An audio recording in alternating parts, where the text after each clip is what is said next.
सज्जनों, प्रेम से बोलो सतगुरुदेव की जय।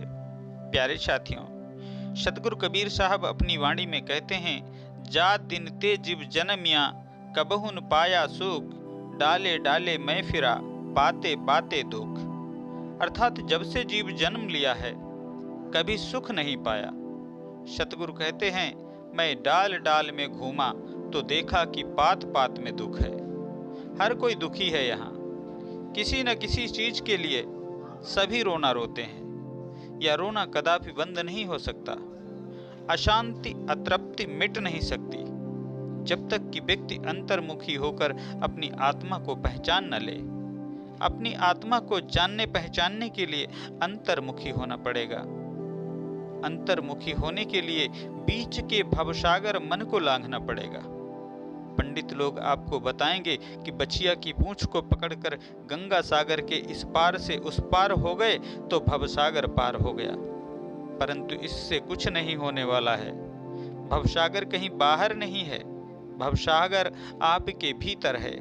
आप हैं इस पार और आपकी आत्मा है उस पार। बीच में है असत्य शरीर, संसार की आसक्ति और विकारों से भरा मन रूपी भयावह भवसागर। इस भवसागर को जब पार कर लोगे तब सतगुण रजगुण और तमोगुण की उत्ताल तरंगों का अतिक्रमण कर लोगे। तब तुम्हारा भवसागर पार होगा और आनंद कांद आत्मा में तुम्हारी स्थित हो जाएगी। तब तुम क्षेम कुशल और सही सलामत को प्राप्त कर लोगे। सुख शांति का लुटेरा सतगुरु कबीर साहब कहते हैं, अपनी आत्मा को भूलकर जिस बाहर के संसार, बाहर के राग द्वेष में तुम पड़े हो, मोह ममता में तुम जकड़े हो, संसार के विषयों ने तुम्हें ललचाकर अपने चुंगल में फंसा लिया है। ये तुम्हारे शत्रु हैं। क्योंकि सतगुरु कबीर साहब कहरा के माध्यम से कहते हैं, आबत जात दो विध लूटे सरब तंग हरि लीना हो। साहब कहते हैं, जन्मते मरते दोनों प्रकार से तुम लूटे गए। विषया शक्ति और देहाध्यास ने तुम्हारे सर्वस्व को हरण कर लिया। जन्म मृत्यु का दुख जीवन काल में और मृत्यु काल दोनों समय में संसार आसक्ति, भोग तृष्णा, मोह आसक्ति जीवों को लूटती त्रस्त करती रहती है। तुलसी साहब भी कहते हैं, जन्मत मरत दुसह दुख होई। जन्म और मृत्यु में दुसह दुख होता है। शास्त्रों में आया है कि जब जीव जन्म लेता है और जब शरीर को छोड़कर जाता है उस समय एक साथ हजारों बिच्छुओं के डंक मारने जितना कष्ट जीव को होता है। आप लोगों ने देखा होगा, अक्सर मृत्यु के समय व्यक्ति का शरीर पसीना पसीना हो जाता है। क्यों? कभी आपने सोचा?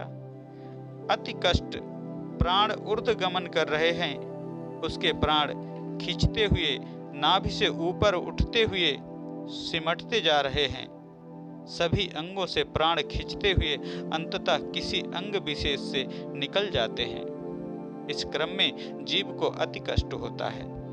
इसलिए शास्त्रों में आता है कि मृत्यु के समय प्रभु स्मरण या आत्म स्मरण बना रहे, यह बहुत भाग्य की बात है। वात पित्त कफ तीनों ही प्रकुपित हो जाते हैं। इससे बड़ी बेचैनी होती है। कभी कंठ कफ से अवरुद्ध होने लगता है, श्वास रुकने जैसा होने से दम घुटने लगता है। प्यारे साथियों, अभी जन्म और मृत्यु के कष्ट याद नहीं है, पर उसकी स्मृति मन में अवश्य संग्रहित है, क्योंकि इसके पूर्व कई बार मरा और जन्मा गया है। साधन के द्वारा अपने भीतर प्रवेश कर इसे अनुभव किया जा सकता है। पाश्चात्य वैज्ञानिकों ने सम्मोहन क्रिया द्वारा भी जन्म मृत्यु के समय के कष्टों का पता लगाने का प्रयास किया है। वे व्यक्ति को गंभीर सम्मोहन में ले जाकर उससे पूछते हैं, बता जन्म के समय गर्भ में तुम्हें कैसा लग रहा था? जब इसके पहले तुम मरे थे उस समय कैसी अनुभूति हो रही थी? सम्मोहित लोगों के जवाब को सुनकर जाना गया कि उस समय जीव को बहुत कष्ट होता है। संसारा शक्ति एवं विषया शक्ति में फंस जाने के कारण जीव को बार बार लौट लौट कर आना पड़ता है। और जब तक संसार में उसकी आसक्ति आकर्षण है तब तक वह लौट लौट कर संसार में आता रहेगा और बार बार जन्म और मृत्यु के दुखों को झेलता रहेगा। प्यारे साथियों, आप लोग सुने होंगे जड़ भरत जी जंगल में तप करते थे। एक दिन जब वे स्नान करने हेतु नदी के पास गए तो उसी समय एक हिरणी पानी पीने के लिए आई। संयोग बस उसी समय एक सिंह भी पानी पीने के लिए उसी नदी के पास आया। हिरणी सिंह को देखकर घबरा गई। वह डर के मारे नदी में कूद पड़ी और भय के कारण बहती नदी में असमय ही प्रसव कर दी। मतलब वहीं पर उस हिरणी को बच्चा हुआ। फिर वह अपने जान को बचा न सकी और डूब कर मर गई। जड़ भरत जी दया के बसीभूत उस हिरणी के बच्चे को नदी से निकालकर अपने आश्रम में ले आए। उसका पालन पोषण करने लगे। क्योंकि मनुष्य उस हिरण के बच्चे को छू दिया था, इसलिए अन्य हिरणों ने उसे अपने झुंड से मिलाना अस्वीकार कर दिया था। अतः जड़ भरत जी उसे अपने आश्रम में रखकर पालन पोषण कर रहे थे। अंततः एक दिन मृत्यु का समय निकट आ गया। ज्ञानी है जड़ भरत, विवेकी है जड़ भरत, आत्म स्थित है जड़ भरत, पर मृत्यु के समय उन्हें लगने लगा, आहा, मैं तो अब जा रहा हूँ, हिरण के बच्चे का क्या होगा? इसे तो इसकी जाति वाले मिलाएंगे नहीं। इस घने जंगल में इसे कौन देखेगा? इसे तो शेर, बाघ इत्यादि निश्चय ही मार डालेंगे। ओह, कैसे बचाऊं इस हिरण के बच्चे को? हिरण शिशु में मन लगे लगे ही उनके प्राण पखेरु उड़ गए। या वासना इतने ज्ञानी संत को भी घसीट कर ला पटकी हिरण की योनि में। जड़ भरत जी मृत्यु के उपरांत हिरण योनि को प्राप्त हुए, क्योंकि उनका मन हिरण में लगा हुआ था। अंतमता सोगता। एक संत आंगन में लेटे हुए थे, मृत्यु की घड़ियां गिन रहे थे। आंगन में ही लगे पेड़ में पपीते का फल देखकर उनका मन हो रहा था कि कोई शिष्य आएगा तो उसे पपीते को तोड़कर उन्हें खिलाएगा और थोड़ा सा मैं उसे खाऊंगा। उसी समय मृत्यु हो गई और उन्हें पपीते में कीड़े बनकर जाना पड़ा। जहाँ जिसकी वासना अटकी रहती है, मृत्यु उपरांत वहीं जाना होता है।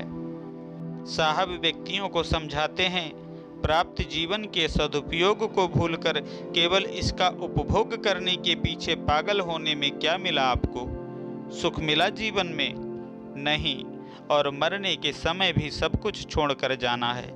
सोचो, एक आदमी जो जिंदगी भर दीवाना रहा है संसार के पीछे, मरने के समय उसे लगता है, हे भगवान, इतने परिश्रम से करोड़ों रुपए कमा के रखा हूँ, अरे जेवर बनाकर वहां रखा हूँ, उसे कैसे मैं अपने पास रखूं?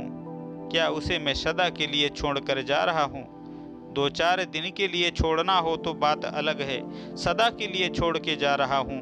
क्या फिर मैं यहाँ नहीं आ पाऊँगा? ये मेरे बच्चे, मेरे पति, मेरी पत्नी, मेरा घर, ये मकान, ये सजावट, इसे मैंने अपने प्राणों पर खेल के सजाया संवारा है। क्या मैं इसमें कभी लौट के नहीं आऊँगा? उसे लगता है जैसे कोई उसके हृदय को जोर से मरोड़ रहा हो। छटपटाता है वह। उसे लगता है, कैसे रुक जाऊं? नहीं, मैं नहीं जाना चाहता। चिल्लाता है वह, अंदर अंदर चीखता है। उसे जाने का मन नहीं करता। बाहर वालों को लग रहा है कि वह मृत्योन्मुखी व्यक्ति बेहोश है, लेकिन अंदर अंदर में वह होश में है। वह बड़ा विकल बेचैन है। उसी बेचैनी में जबरदस्ती घसीटकर उसे शरीर से निकाल दिया जाता है। घर द्वार, मकान, परिवार, संपदा, सबके सब छूट जाते हैं। अब फिर से लौटकर यहाँ पर नहीं आना है। इसलिए तो कहते हैं, मृत्यु के समय भी यह मोह रुलाता है और जन्म के समय भी यह मोह रुलाता है। प्यारे साथियों, याद रखना, मनुष्य सांसारिक वस्तुओं से कभी भी संतुष्ट नहीं हो सकता।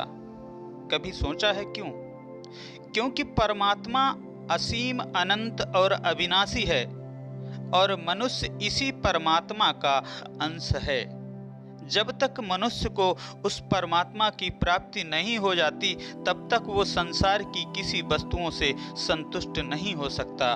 जिस दिन उसको परमात्मा से साक्षात्कार हो जाएगा उसी दिन वह संसार की वस्तुओं के लिए सारी इच्छाओं को त्याग देगा। वह स्वतः ही सारी संसार की वस्तुओं से अपनी इच्छाओं को हटा लेगा। उसको फिर संसार की वस्तुओं को पाने की कोई इच्छा नहीं होगी। जब तक परमात्मा की प्राप्ति उसको नहीं होती तब तक उसका मन कभी स्थिर नहीं रह सकता, चाहे संसार के सारे पदार्थ लाकर उसके चरणों में रख दो, लेकिन फिर भी यह मनुष्य कभी संतुष्ट नहीं हो सकता। केवल यह उसी से भर सकता है जब उसको अनंत अविनाशी परमात्मा की प्राप्ति हो जाएगी, उसके बाद उसे कोई इच्छा नहीं होगी। ये बात बिल्कुल फैक्ट है। प्यारे साथियों, जीव को संसार में आने पर कितना कष्ट होता है और जीव को संसार से जाने पर कितना कष्ट होता है, इसके बारे में गरुड़ पुराण में एक छोटी सी बात कही गई है। माता का उदर बड़ी भारी दुर्गंध से युक्त होता है, जो जठराग्नि के ताप से जल रहा हुआ होता है। ऐसे गर्भ में आकर जीव को बहुत दुख होता है। वह दुख कुंभी पाक नरक से भी अधिक कष्टदायक होता है। गर्भ काल में छोटे से स्थान में कैद जीव वह गिनतियां गिनता रहता है कि कब दिन पूरे हों। उसका दम घुटता है। गर्भ कोई खुली खिड़की वाला मकान नहीं है, परेशानी का स्थान। दुख से बिलबिलाता हुआ जीव हाथ पैर भी नहीं फेंक पाता, वह चिल्ला भी नहीं पाता, माँ से शिकायत भी नहीं कर पाता कि माँ तुम ऐसा क्यों करती हो, तुम्हारे ऐसा करने से, तुम्हारे ये खाने से, ये पीने से, तुम्हारे व्यसन से, तुम्हारी गलतियों से मुझे बहुत अधिक पीड़ा सहनी पड़ती है। मैं बहुत दुखी होता हूँ। वह बच्चा न अपनी होने वाली माँ से शिकायत कर सकता है, न होने वाले बाप से शिकायत कर सकता है। एकाकी सब झेलता हुआ दुख से क्रंदन करता है। शास्त्रों में आया है कि गर्भस्थ जीव पुकार उठता है परमात्मा को, हे प्रभु अब मुझे बचा लो, अब मुझे उबार लो, अब इस कुंभी पाक के समान नरक से मुक्त करो प्रभु।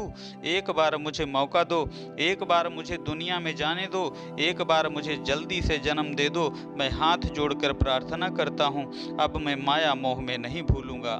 मैंने देख लिया कि माया की आसक्ति क्या होती है, इसे मैंने बहुत जान लिया। अब नहीं प्रभु, अब नहीं। एक बार तो मुझे मौका देकर देखो नाथ, एक बार दे दो, मैं भीख मांगता हूँ। जीव रोता है, प्रभु को कहता है अब मैं तुम्हें भजूंगा, तुम्हें पालूंगा। मैंने देख लिया संसार को भजने से क्या मिलता है। अब मैं तुम्हें ही प्यार करूंगा, तुम में ही सुख शांति है, कहीं सुख नहीं, कहीं शांति नहीं। मुझे इस कुंभी पाक नरक से निकाल लो। भगवान दया करके निकालते हैं। सभी मनुष्य गर्भ में ऐसे ही प्रार्थना किया है। आज उनकी दशा देखो। मोह ममता दोष दुर्गुण काम क्रोध पाप पशुता से अटापटा इंसान पुनः गर्भ में जाने का ही तो आयोजन कर रहा है।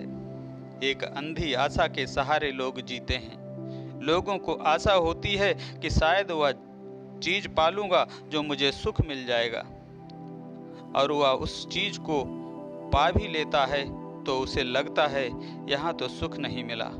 उस चीज को पालूंगा तो उसमें सुख मिल जाएगा।